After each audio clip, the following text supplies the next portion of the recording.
आज महाराष्ट्र से लौटा हूँ। मैं 2 दिन सीआईडी की कस्टडी में था। किसानों को लेकर मैंने अमिताभ बच्चन, हेमा मालिनी, सनी देओल और तमाम सेलिब्रिटियों के घर के बाहर प्रोटेस्ट किया, जिस कारण मैं कस्टडी में था। अगर देश के प्रधानमंत्री जी की माता जी नोटबंदी की कतार में लगती हैं तो वो देशभक्त कहलाती हैं, और देश के किसान की माँ किसान आंदोलन में आती है तो वो आतंकवादी कहलाती है। क्यों इस देश के किसान के लिए उन कोबरा वायर्स का प्रयोग किया गया? वो कोबरा वायर्स, वो कटीले तार जो आप अपने खेत के अंदर आवारा पशुओं को रोकने के लिए नहीं लगा सकते, वो देश के किसान को रोकने के लिए लगाए गए। क्या देश के किसान की हालत देश की सरकार की नज़र में आवारा पशुओं से भी बदतर है? वो हराम का खाने वाला 24 घंटे टेलीविजन पर मोदी मोदी मोदी मोदी कर हराम का खाने वाला आज ओएमजीसी में डायरेक्टर बन गया, संबित पात्रा। समझ रहे हैं? इस देश की मीडिया जितना बरेली के बाजार का झुमका नहीं गिरा मोदी सरकार में, उतना स्तर देश की मीडिया का गिर चुका है। तो मीडिया तो बिक चुकी है। जिस तरीके से आपने देखा है ना, होटल के बाहर कुत्ते जो हैं वो झूठी प्लेटों का इंतजार करते हैं, वही हाल है देश की मीडिया का। चौथा स्तंभ नहीं है, देश की सरकार की गुलामी करने में लगी हुई है। कुत्ता भी जिसका नमक खाता है, रोटी खाता है, वफादारी करता है, ये तो उससे भी गैर गुजरे हैं। तो इस देश के चौथे स्तंभ हैं मान, मर्यादा, प्रतिष्ठा और गरिमा का सम्मान रखिए, वरना वो दिन दूर नहीं जब आप हाथ में माइक पकड़कर कहेंगे कि माँ की कसम खा रहा हूँ, इस बार सच्ची खबर दिखा रहा हूँ, लेकिन कोई भी आपकी बात पे यकीन नहीं करेगा।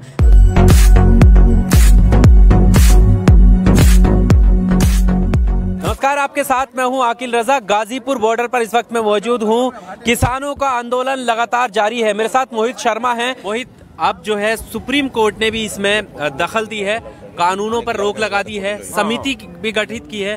कैसे देखते हैं इस पूरे मामले को? देखिए, ये मामला जो है ना, आप लोगों की नज़र में ये मामला सिर्फ कुछ चंद लोगों की राजनीति का हो सकता है, या आप लोग कहें कि ये खालिस्तानी आतंकवादी या पाकिस्तानियों का हो सकता है। नहीं, ये मामला उन तमाम देश के नौजवानों का है, उन तमाम माताओं का है जिन्होंने इस आंदोलन के चलते अपने वीर सपूतों को खो दिया। उन तमाम बेटों का है जिन्होंने अपने पिता को खो दिया।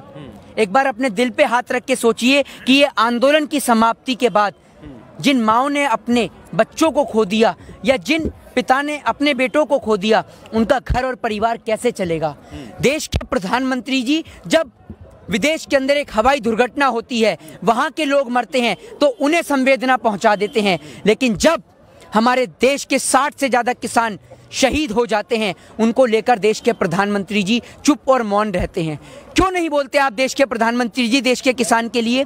ये वो देश का किसान है जो बंजर भूमि से अनाज पैदा कर कश्मीर से कन्याकुमारी तक सभी लोगों का पेट भरने का कार्य करता है। अरे, इस देश के किसी भी व्यक्ति की क्या औकात है, चाहे वो मैं ही क्यों ना हूँ या आप क्यों ना हो, आपकी और हमारी औकात क्या है इस देश के किसान के आगे? हम क्या दे सकते हैं इस देश के किसान को? लेकिन इस देश का किसान हमें बहुत कुछ देता है, सबसे मेन हमारा पेट भरता है। और आज आपके लिए और मेरे लिए, दोनों के लिए शर्म की बात है कि हमारे देश का किसान हमारी आंखों के सामने सड़कों पर ठंड में ठिठुरती ठंड के अंदर बैठा हुआ है, और आप और हम उसके लिए कुछ नहीं कर पा रहे। और हमारे देश की सरकार उन्हें संबोधित कर रही है तो खालिस्तानी, आतंकवादी, पाकिस्तानी, टेररिस्ट के नाम से। अरे, अगर आतंकवादी हैं तो वो इस देश के नेता हैं जो रहते इस देश में हैं, गाते इस देश का हैं, लेकिन पसंद उन्हें पाकिस्तान की बिरयानी आती है। वो हैं इस देश के सबसे बड़े आतंकवादी। एक और सरहद पर देश के जवान सीने पर गोली खाते हैं, पाकिस्तान से लोहा लेते हैं, और देश के प्रधानमंत्री जी उसी पाकिस्तान की बिरयानी खाते हैं। आज देश का किसान यहाँ पर बैठा हुआ है और देश की सरकार को उनको लेकर मन के अंदर जरा सी भी संवेदना नहीं है। देश का किसान शहीद होता जा रहा है। अरे, जरा सोच के तो देखिए, देश का किसान कहाँ से आपको आतंकवादी दिख रहा है जनाब? आतंकवादी तो लोगों की जान लेता है, और ये तो लोगों का पेट भरने वाला व्यक्ति है। ये आपको आतंकवादी नजर आता है क्या? और आतंकवादी अपने आप को कभी नहीं मारता, और ये देश का किसान है जिसने खुद अपने आप से सुसाइड करा है। वो इसलिए आत्महत्या करी है उसने क्योंकि उसने देखा कि जिस मिट्टी को आज़ाद कराने के लिए, जिस धरती को आज़ाद कराने के लिए हमारे पूर्वजों ने अपना लहू बहा दिया, अपने शरीर को कुर्बान कर दिया इस देश के खातिर, आज उस देश की धरती पर किस तरीके का अपराध हो रहा है। उस देश की धरती पर, जिस देश के अंदर भगवान श्री कृष्ण ने गीता के अंदर कहा है कि राजा से बढ़कर होता है देश का किसान। राजा सिर्फ अपने राज्य का पालनहार होता है, लेकिन जो किसान जो होता है वो पूरी मानव जाति का तारनहार होता है। तो भगवान श्री कृष्ण ने भगवान से भी बढ़कर बताया है देश के किसान को, और आज उस किसान के साथ इतना अन्याय, इतना जुल्म क्यों? किस लिए भाई? वो देश का किसान है सिर्फ इसलिए आप सिर्फ चंद उद्योगपतियों को फायदा पहुंचाने के लिए इस देश के तमाम देश के किसानों का सर कलाम करने में लगे हुए हैं, उन्हें बलि का बकरा बनाने में लगे हुए हैं। आपको शर्म नहीं आती प्रधानमंत्री जी? अगर देश के प्रधानमंत्री जी की माता जी नोटबंदी की कतार में लगती हैं तो वो देशभक्त कहलाती हैं, और देश के किसान की माँ किसान आंदोलन में आती है तो वो आतंकवादी कहलाती है। ऐसा दोहरा चरित्र क्यों देश के प्रधानमंत्री जी का, जरा ये तो बताइए। और आप कोर्ट की बात करते हैं, एक बात मुझे बताइए, जब इस देश की सरकार इस देश की जुडिशरी पर, इस देश की न्यायपालिका पर दबाव डालती है, उसे खरीदने का प्रयास करती है, तो ये दिल बहुत दुखता है। आज आप एक बात मुझे बताइए कि निर्भया के दोषियों ने बलात्कार करा, उन्हें फांसी के तख्ते पर लटका दिया गया। बहुत अच्छी बात है, क्योंकि बलात्कार करने वाले को फांसी की सजा होनी चाहिए। लेकिन बलात्कार करने वाला अगर गरीब हो तो फांसी पर लटका दो, और अगर वही बलात्कार करने वाला कुलदीप सिंह सेंगर, चिन्मयानंद, नित्यानंद, राम रहीम, आसा राम जैसा हो तो उसे बैठाल के जेल की रोटी खिलाओ। देश की न्यायपालिका को, देश के किसान को विश्वास दिलाना होगा, भरोसा दिलाना होगा कि जो 60 से ज़्यादा आपके किसान भाई शहीद हुए हैं, उनकी शहादत व्यर्थ नहीं जाएगी। उनकी शहादत को इतिहास के अंदर याद रखा जाएगा कि जब सारा का सारा देश अंबानी और अडानी के हाथ में सौंपने की तैयारी में था, देश की सरकार के द्वारा पूरा देश अंबानी और अडानी के हाथ में सौंपा जा रहा था, तो वो इस देश के किसान जो लोगों का पेट भरते हैं, वो सड़क पर उतरे और अपनी शहादत देकर, शहीद होकर इस देश को उद्योगपति के हाथ में जाने से बचाया। तो देश की न्यायपालिका को लिखित में देना होगा कि देश के किसान को ये काला कानून कभी लागू नहीं किया जाएगा। और मैं तो देश के प्रधानमंत्री जी से सीधा कहता हूं कि प्रधानमंत्री जी, एक और आप रामलीला मैदान में आइए अपने दलाल पत्रकारों को लेकर, अपने पत्तल चाट पत्रकारों को लेकर, और एक और देश का किसान बैठा होगा। आमने सामने जनसंवाद करिए ना, क्योंकि बंद कमरे के अंदर समझौते होते हैं, न्याय नहीं। तो अगर आपको न्याय देना है तो आइए, रामलीला मैदान खुला मैदान है, चुनौती है आपको, आइए और देश के किसान से बहस करिए किसान मुद्दों को लेकर। क्यों नहीं कर रहे आप? इस समिति को कैसे देखते हैं जो सुप्रीम कोर्ट ने बताई है, जो कहीं ना कहीं हितों को देखकर और इस मामले को निपटाने को लेकर सरकार की है? देखिए, हमारे देश के अंदर सभी तमाम लोगों ने देखा है, मैं खुद कानून का छात्र हूँ, और हमारे देश का संविधान, हमारे देश का कानून आपको और मुझे आज़ादी देता है, अभिव्यक्ति की आज़ादी देता है, स्वतंत्रता की आज़ादी देता है, राइट टू स्पीच की आज़ादी देता है, राइट टू फ्रीडम की आज़ादी देता है। लेकिन आज जब लोकतांत्रिक देश में, भारत जैसे लोकतांत्रिक देश में, कोई भी व्यक्ति अगर आवाज़ उठाता है तो उसे उठाकर जेल में डाल दिया जाता है। आप उससे कैसे अभिव्यक्ति की आज़ादी छीन सकते हैं? इस देश का आर्टिकल 19 आपको आज़ादी देता है प्रोटेस्ट करने की, शांतिपूर्ण तरीके से कानून और संविधान के दायरे में रहकर आपको प्रोटेस्ट करने की आज़ादी देता है। तो क्यों देश के किसान को रामलीला मैदान में जाने से रोका गया? क्यों इस देश के किसान के ऊपर लाठी, डंडे और भाजे गए? क्यों इस देश के किसान के लिए उन कोबरा वायर्स का प्रयोग किया गया? वो कोबरा वायर्स, वो कटीले तार जो आप अपने खेत के अंदर आवारा पशुओं को रोकने के लिए नहीं लगा सकते, वो देश के किसान को रोकने के लिए लगाए गए। क्या देश के किसान की हालत देश की सरकार की नज़र में आवारा पशुओं से भी बदतर है? और देश के प्रधानमंत्री जी इस देश के लिए एक सामूहिक पनौती हैं, इस देश के लिए एक इंटरनेशनल पनौती हैं। अमेरिका गए तो ट्रंप के साथ क्या हुआ पूरे देश ने देखा। इन्होंने मोर को हाथ लगाया तो आज सारे के सारे पक्षी बर्ड फ्लू से जूझ रहे हैं। देख रहे हैं आज सारे पक्षी बर्ड फ्लू से जूझ रहे हैं। एक बीमारी जा नहीं रही, दूसरी नई बीमारी देश के अंदर तैनात हो रही है। क्या हो रहा है देश का हाल है? इसमें भी प्रधानमंत्री का दोष मान रहे हैं? तो आप एक बात मुझे बताइए, तो क्या ये रात को सपने में हो गई बीमारी? कैसे हो गई कोरोना? अगर आप एक बात मुझे बताइए, कोरोना कैसे आया? कैसे आया कोरोना? फ्लाइट के जरिए आया ना। चाइना से आप कैसे जाते हैं? फ्लाइट के जरिए। तो अगर भारत देश के अंदर कोरोना सबसे पहले होता ना, तो भारत देश के नागरिक को किसी और जगह, कोई और विदेश में जाने नहीं देता। लेकिन भारत देश के प्रधानमंत्री जी तो व्यस्त थे अपने आटा चोर कंस, व्यापम घोटाला वाले आटा चोर कंस मामा की सरकार बनाने में, उस शिवराज सिंह चौहान को मुख्यमंत्री बनाने में व्यस्त थे, जिस कारण पूरे देश को आज कोरोना जैसी महामारी से जूझना पड़ा। और कोरोना कहाँ है और इनके पास कौन सा चूरन है जो देश की जनता को नहीं देते और अपनी जेब में रखते हैं? ये बिहार पहुंचते हैं तो कोरोना गायब हो जाता है, और बिहार से आते हैं तो दोबारा कोरोना हो जाता है। तो ऐसा कौन सा कोरोना है और ऐसी कौन सी पुड़िया है जो आपके पास है और हमारे पास नहीं है? तो जरा हमें भी तो दीजिए, हमें क्यों नहीं दे रहे? क्योंकि इनके प्रवक्ता को तो फायदा है।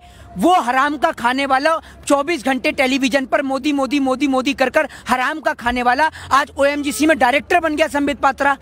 समझ रहे हैं? इस देश की मीडिया जितना बरेली के बाजार का झुमका नहीं गिरा मोदी सरकार में, उतना स्तर देश की मीडिया का गिर चुका है। तो मीडिया तो बिक चुकी है। जिस तरीके से आपने देखा है ना, होटल के बाहर कुत्ते जो हैं वो झूठी प्लेटों का इंतजार करते हैं, वही हाल है देश की मीडिया का। चौथा स्तंभ नहीं है, देश की सरकार की गुलामी करने में लगी हुई है। कुत्ता भी जिसका नमक खाता है, रोटी खाता है, वफादारी करता है, ये तो उससे भी गैर गुजरे हैं। देखा ना आपने। ये सवाल ये खड़े कर रही है कि कृषि कानून इन्हें मंजूर नहीं, अब सुप्रीम कोर्ट ने जो समिति गठित की है वो भी इन्हें मंजूर नहीं, तो मंजूर। पहले मुझे आप उस मीडिया का नाम बताइए, कौन सी मीडिया की बात करते हैं? उस मीडिया की बात करते हैं जिसका चैनल का ऑनर है भारतीय जनता पार्टी के राज्यसभा सांसद सुभाष चंद्रा, या उस मीडिया की बात करते हैं जिसके ऑनर अंबानी और अडानी है, या उस मीडिया की बात करते हैं जिसका ऑनर वो पौने 2 आंख वाला कानिया पौने 2 आंख वाला बाबा रामदेव है? कौन सी मीडिया की बात करते हैं, जरा मुझे ये बताइए। है कोई सी मीडिया? या उस मीडिया की बात करते हैं उस पत्रकार दीपक चौरसिया की जो 24 घंटे हिंदू, मुस्लिम, पाकिस्तान, चाइना की बात करता है? तो उन मीडिया का नाम भी तो बताइए। आपके एक सूत्र के कारण कश्मीर से कन्याकुमारी तक पूरे देश के अंदर आतंक फैल जाता है, लेकिन आपके सूत्र का पता ही नहीं चलता। कहाँ है वो सूत्र, जरा बताइए। तो आप तो कह देते हैं सूत्रों के हवाले से पता चला, ढूंढते रहिए सूत्र। आपके सूत्र के कारण एक भाई दूसरे भाई का रक्त बहा देता है, लेकिन आपके सूत्रों का पता नहीं चलता। गरिमा का सम्मान रखिए, वरना वो दिन दूर नहीं जब आप हाथ में माइक पकड़कर कहेंगे कि माँ की कसम खा रहा हूँ, इस बार सच्ची खबर दिखा रहा हूँ, लेकिन कोई भी आपकी बात पे यकीन नहीं करेगा। तो इसलिए वो दिन मत लाइए। देश के अंदर पत्रकारिता करते हैं तो पत्रकारिता का सम्मान करिए, और देश के अंदर देश के किसान की बात को रखिए, क्योंकि अगर देश का किसान नहीं रहेगा तो बिना किसी बाढ़ के, बिना किसी सुनामी के और बिना किसी प्राकृतिक आपदा के इस देश के अंदर भूखमरी छा जाएगी। ये देश भूख से ग्रस्त हो जाएगा। तो देश के किसान को सम्मान कीजिए और देश के किसान को वापस जल्द से जल्द घर पे पहुंचाने की बात कीजिए। जय हिंद, जय भारत। विरोध किया ठीक है, यहाँ पर विरोध हो रहा है ठीक है, विरोध के साथ साथ आप उन प्रतिनिधि का विरोध करें जिन्हें आपने चुनकर भेजा, जो आपकी बात नहीं सुन रहे। उनका विरोध करने का क्या मतलब है? जो स्टार हैं, जो फिल्म सिटी में है, या जो अलग व्यापार कर रहे हैं, इन सब। देखिए, मैं अभी आज महाराष्ट्र से लौटा हूँ। मैं 2 दिन CID की कस्टडी में था। किसानों को लेकर मैंने अमिताभ बच्चन, हेमा मालिनी, सनी देओल और तमाम सेलिब्रिटियों के घर के बाहर प्रोटेस्ट किया, जिस कारण मैं कस्टडी में था। और अभी आपने कहा ना नारे, असल में ये नारे नहीं, ये हमारे दिल का जोश है। और हमारे देश के लिए, हमारे गौरव, हमारे लिए, हमारे मान सम्मान की बात है इस देश का जवान और इस देश का किसान।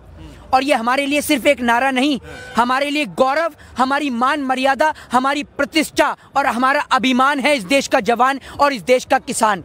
और मैं बड़े ही गौरव और मान सम्मान के साथ कहता हूँ, जय जवान और जय किसान। जय जवान। हम लोग इसलिए रहे क्योंकि हम लोगों ने सनी देओल, हेमा मालिनी और तमाम लोगों का विरोध करा। अमिताभ बच्चन वो हैं जो एक नवरत्न तेल का प्रचार करते हैं, बनियान का प्रचार करते हैं तो पूरा देश बनियान खरीदता है, तेल का प्रचार करते हैं तो पूरा देश तेल खरीदता है। तो आज देश का किसान जब सड़क पे बैठा हुआ है तो उसको लेकर अपनी राय क्यों नहीं रख रहे? सनी देओल जिन्होंने अभिनेता से नेता बने और संसद भवन तक का सफर अगर तय कराया है तो हमारे देश के किसान भाइयों ने कराया है, इन तमाम किसान भाइयों ने कराया है। तो आज जब ये किसान भाई परेशानी से जूझ रहे हैं तो आप इनके लिए उठ के आपसे आया नहीं जाता और आप वहां जाके अपने आलीशान बंगलों में बैठ गए।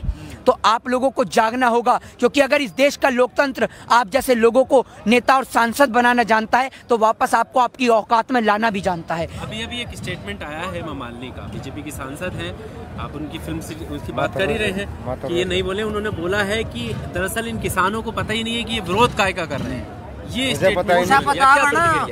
उनको सुनिए, उन्हें आप सांसद तो बन गई हैं, आप अभिनेता तो थी, अभिनेता का ही काम करिए। आप जरा थोड़ा सा फ्लैशबैक में जाइए और थोड़ा सा कृषि कानून को रीड करिए।